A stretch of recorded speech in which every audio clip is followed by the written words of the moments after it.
My name is Donnie Evers, NFL veteran from the Kansas City Chiefs and San Diego Chargers. For the last 13 years, I've been taking our World War II veterans back to their battlefields to honor them and to give them closure.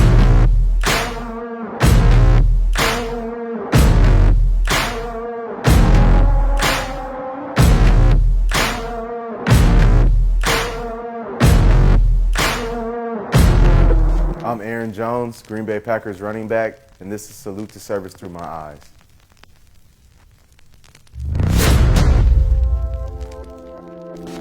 Do you guys know how lucky, as kids, like, do you understand how lucky you guys are? We're not lucky. We're blessed. Like, we're truly blessed. Blessed, for sure. We had to make so many sacrifices. During those sacrifices, our parents never stopped giving back. We have no choice but to be great. I mean, the standards have been set. Whatever we voice what we want to do. So when we were little, Dad, I want to play in the NBA, I want to play in the NFL.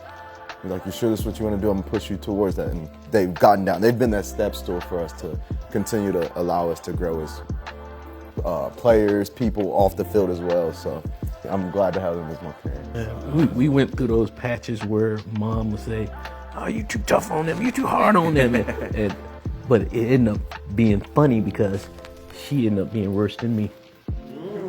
Nah, I remember the first time Mom always had my back, The first time she's like, "No, you need to listen to what your dad said. He was right."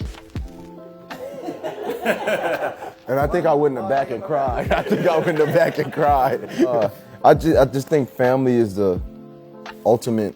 It's not a sport, but ultimate team. You know, you guys may have your ups and downs. You guys may fight. You may whatever it may be, but you guys know at the end of the day, nobody has my back like these people do, and they're always gonna be there no matter what. You already started learning how to be a great teammate or whatever it is at home, being with your family. When I started reading your story and finding out, I was like, man, this is really, really similar to my family. Although I didn't have a father growing up, but my grandfather was that father figure, which is pretty special.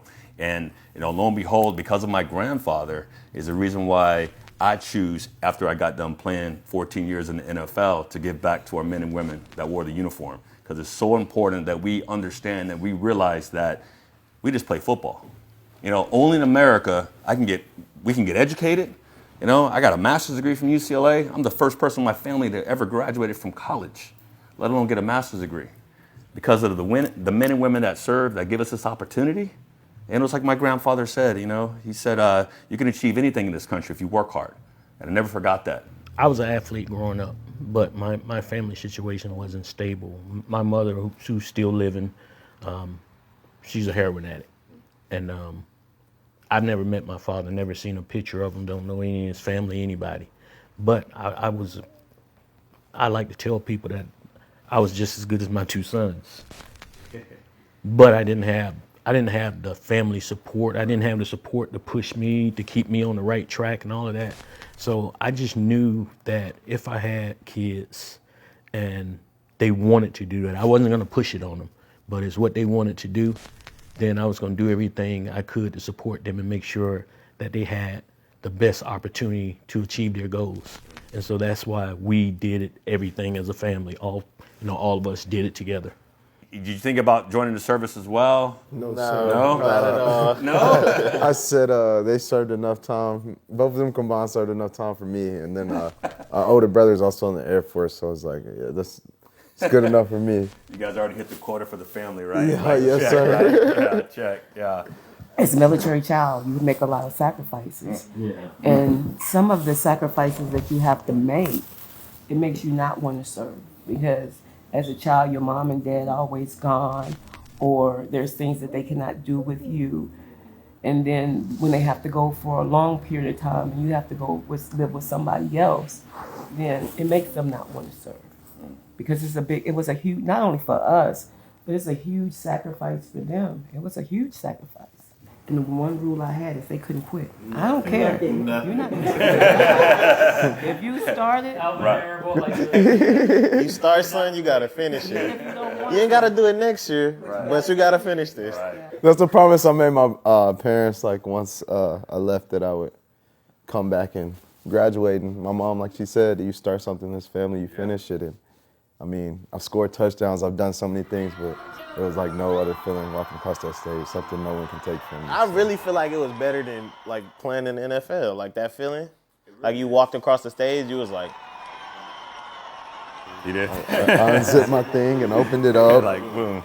It was pretty cool. I met your mother at a game 2 years ago. I'm sure you were sitting right one seat in front of your parents. But you had a pretty big run, and then your mom was like, "That's my baby." What was it like for you guys, kids, to grow up in a military family? It was fun. A lot of love, a lot of respect. Use your manners, be respectful, be on time. I loved using manners, but I never understood them. And then you leave your parents, you get outside, get away from your parents, and you continue to use your manners, and people start to compliment you and be like, your parents did such a great job, and it makes you feel good. And it's like, okay, this is why they were doing that. Out of all the players that we've had here in over the course of the last 15 years, I said Aaron is definitely the most professional, the most kind, the most respectful player that's ever been in the restaurant. And that stands for rookies, and that stands for guys that have played for the team for 15 years. So, I mean, to this day, people get, wow, people don't use manners the way you do. And I was like, that's all I know. Like, I don't have my Coach LaFleur, I still say yes, sir, to him. He'd be like, stop calling me sir. And I'm like, yes, sir. And he's like, what did I just tell him? Like, it's in me. Sometimes I think that people have a misconception when it comes to military soldiers and how they raise their family. When I went to work, I picked up that bag and did what I had to do. And when I came home, I had to let that go and go be that mom. Right. We never shared our military experience with them because we didn't want to add extra pressure or extra stress onto their life. So me and my husband would share that with ourselves. I remember writing my husband a letter, and I told him, if I die, bury me in my dress blues. I did not think I was going to make it. It was times I thought in my head, just take off all your clothes and just run. Just run. And they might send you home. They can have this money. I don't care. Right. They can have. I'd rather have my family. Right. But you have to collect your thoughts and say, okay, now, you got to do this. This is your job. You got to do this. And you get numb and you do it. Right. And try to support your family as best as you can. And no one knows that you're going through this because you're just going through it in your head, right? If you Nope. think about it, because like you have to put the A shield the on. face. Yeah, you put the face on, but deep down inside, like, hey, I'm hurting. Yeah. yeah. You don't know But my people are looking fears. up to you. And you can't. And it's like you have to like put your feelings on the side, right? Yeah. Worrying about her on the other end of the country, because she was in a more dangerous part of the country than I was. So I worry about her, and then worrying about my kids, and then the 180 plus soldiers I had. I can remember this one incident, this one Sunday. The camp that she was on at the time before they moved, she would volunteer to go work in the PX just to kill time, have something to do. And that Sunday, we normally get to talk on Sundays. And that Sunday, I didn't hear from her. She would always call me because I didn't know where to call her. And I didn't hear from her, so I started getting worried. And communications came across that PX, that same PX had gotten blown up. So now I'm in a state of panic. That later that evening, she called. And I was like, oh my God, thank you. Because that day, she decided not to volunteer that day. I think she went to church or somewhere. And I asked her, I said, well, you wasn't there? And she told me, I was like, that was nobody but God. That was nobody but God. Because that's where she would normally be. And back home, you guys had no clue this was going on. This is the right? first You time guys I'm were hearing just this. Going about. Thank you for sharing the story, because that's the real deal. With service and like family, right? And trying to balance the two and try to make it all work. At the same time, making sure that you guys have the support that you have. Do what is good for your soul. Do what is good for your soul. When I mean, what is it like for you to be on the field and to have, like, you see your family, you know what I mean? You see the guys out there, like, what is it? It does a lot for me, and then, like you said, just knowing my parents served, like, and you hear salute to service, it's a little added for me. The NFL's already showing them a sign of respect, but I feel like now it's time for me to even show a bigger sign, you know, with my play on the field, and they're just honoring them. Do what is good for your soul. These people are sometimes forgotten about. They're really the true heroes. They're the reason that we're able to play football. We're not even worrying about what else is going on. We're worried about what play we're running this week or who we're playing against. That's the little things in life. When they're worried about if we're coming home, if we're going to see our child again, who's taking care of my child, what did he eat today, things like that.